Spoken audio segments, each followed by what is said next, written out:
I'm Karen Cherry Brown, and I'm the owner of Sips Consults. I am a published author, I'm a philanthropist, a city councilwoman, I'm an entrepreneur, I'm a sister, a mother, a grandmother, and a friend to many. So Sips Consults is my healthcare business. I have a couple different businesses, but this is my baby, this is my foundation. I started out as a sterile processing technician, 40 years ago. And in Tulsa, Oklahoma, and just being so proud of what we do, being able to make or break surgery as far as a patient having a great outcome. And I realized the importance of it. I wanted to move up, and I was told that I had gone as far as I could ever go. I'd been in the department 6 years. I should just be happy that I was hired, and no, I was not able to put in an application for an opportunity. And at 30 years old, I decided to go to college because I was sick of people telling me no. And as I talked to people in the industry, I realized that there weren't very many people in the industry that looked like me. As a matter of fact, in that department, there were only 6 people that looked like me when I was told no, I could never go any further. And I went to school, like I said, at 30 to work on a degree. And when I finished my degree, I was the first African-American manager that department ever had. So that very person that said I couldn't go any further, I saw his name come off the wall and my name went up on the wall. But I said that because we were so broad in the industry, I thought it was just unique to that particular hospital what we did. But understanding that this was universal, every city, every state had, hospitals that did what we do. And I decided that after I started consulting and looking at there were less and less people in the industry, again, that were doing what I was doing as far as being able to do these positions, these better paid positions. And I decided I was going to start a company to give opportunity to people that look like me, and not just people that look like me, but people that were told no, you couldn't go any further, that we not want to handicap anyone's ability to go as far as they wanted to go. So I always describe us as the best kept secret. And I say that when you go watch a movie and you see the beautiful makeup that they have on, or the beautiful gowns, the hair, you'll see in bold letters the people that that didn't know, the actors and actresses, you'll see in bold letters their name. But those people that made them look beautiful, you see in little fine print, the artist, this, that, and the other. Well, that's the way I describe sterile processing. But those doctors that perform surgery could not have a positive outcome if it wasn't for the sterile processing department. We're the ones that reprocess the instruments that are used on a patient. So whether it's L&D, labor and delivery, emergency room, the OR, any place that a person is going to have instruments used on them, come through a sterile processing department. We reprocess them, meaning we clean them. Most people think that instruments are disposable, but they aren't. So that's why it's very important that sterile processing technicians thoroughly understand the importance of what we do. So we clean those instruments, we re-sterilize those instruments, we repackage those instruments, and we get them ready to be used on the next patient. Yeah, I'm a dreamer, and I believe you have to have a vision. I'm also one of these people that if you tell me no, I'm gonna show you that I can. So through my journey, there were many doors that were closed, that I was told no. And each time that door was closed, I just said, okay, Karen, maybe that's not the door for you. I'll take your example before that. I was a dental assistant and couldn't get a job in a dentist office because I became a dental assistant in California before sterile processing. In California, it was cool, but I moved to Mississippi and I was told no one wanted my black hand in their mouth. So I left Mississippi, went back to Oklahoma, where I'm from, and tried to get a job as a dental assistant. They were a lot more polite. They said, have you tried Dr. Thaddeus Taylor? And after hearing that about 3 or 4 times, I'm thinking, well, Dr. Thaddeus Taylor wasn't in the paper. See, that was even before we had where you go on the internet to look for a job. It was when you had to look in the Sunday paper, right? And so after hearing 3 or 4 times, have you tried Dr. Thaddeus Taylor? I went and found him in the yellow pages. Yes, yes. And found out, I had a feeling he was African American, and surely he was, but he wasn't hiring. But I told him my story and, and we kind of chuckled about it. And so someone that I knew from growing up said that the hospital is looking for sterile processing techs. I said, well, what is that? So she said that they sterilize instruments, because I had the experience in a dental office in a little bitty container, if you like a microwave, sterilizing instruments. That, got me in the door for that. So my journey, for the most part, was a lot like that. As I tried different positions, send a picture and a resume after I'd go somewhere to interview. Then they would say, send a picture and a resume after they didn't hire me. And I was fortunate to, like I said, to get the job as the manager after 15 years of being in that department. And even with that, I felt that was as far as I would be able to go. And it was time, I needed to keep in that department.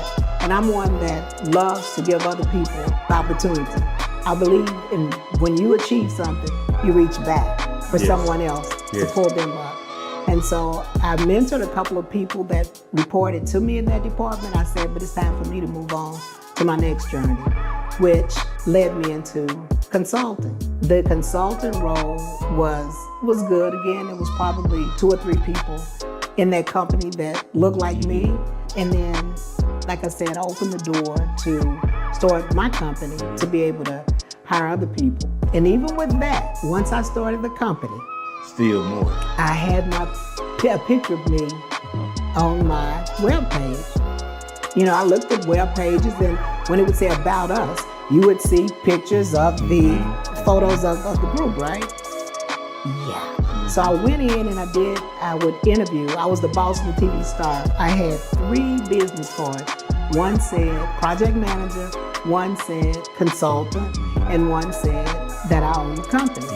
And I learned real quick, depending on what part of the world I was going to, which business card to pull out.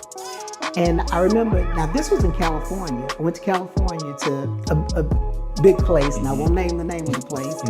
And I interviewed with 3 different guys. I mean, I was there all day interviewing with these guys, and you could just see their face light up when I was saying what our company had done, what we could do for them, and it was for an education piece.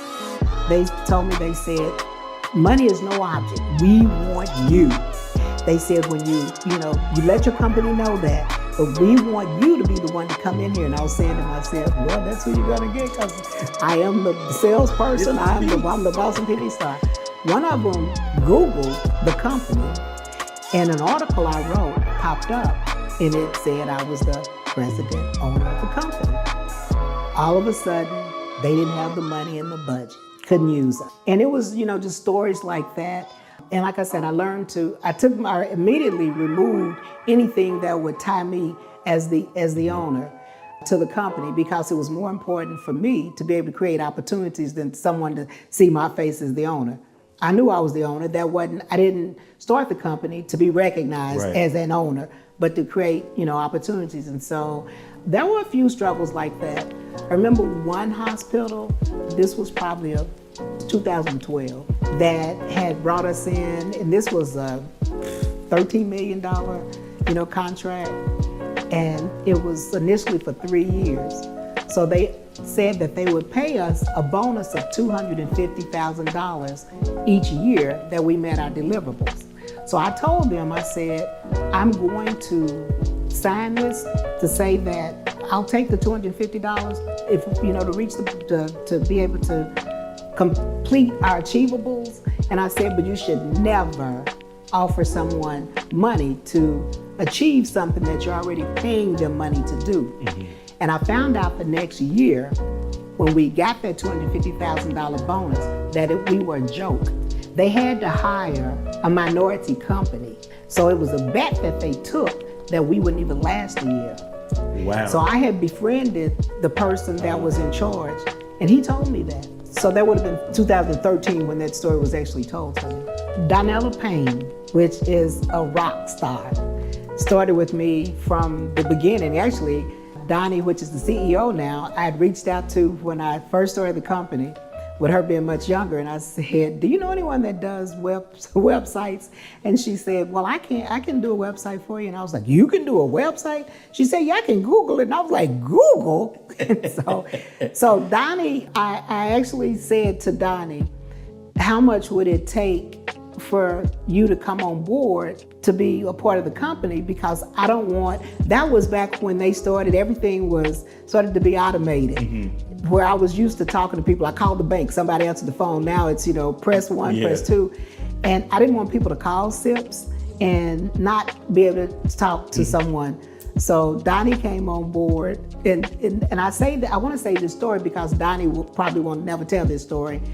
But I said, well, how much will it cost? So I was trying to figure out how I would get salary for Donnie.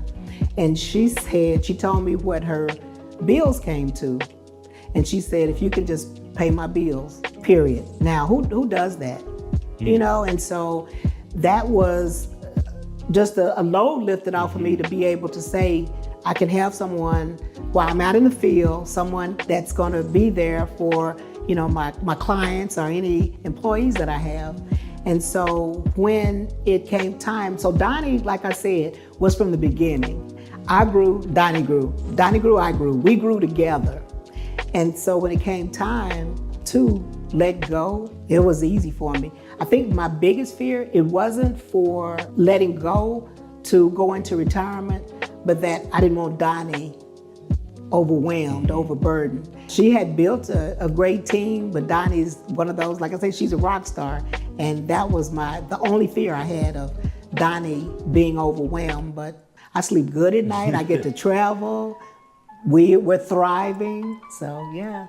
No, I didn't see that far when I first started. I saw me being the person out there doing all these things, and then being able to try to hire people. But as far as the great talent that is with the company, that's come to the company, even some that have passed through the company, I definitely, didn't see that. Even being able to be a part of helping someone, like you said, create their visions, to still be a partner with the company, it's more than I had ever imagined. And I won't say bigger than I thought, because God is always my leading force. And so I know that as long as I have him direct the company, the sky's the limit. And even where we are today, now that I know better, I see us twice as big. I'm Karen Terry Brown, and I'm the owner of SIPS Consults.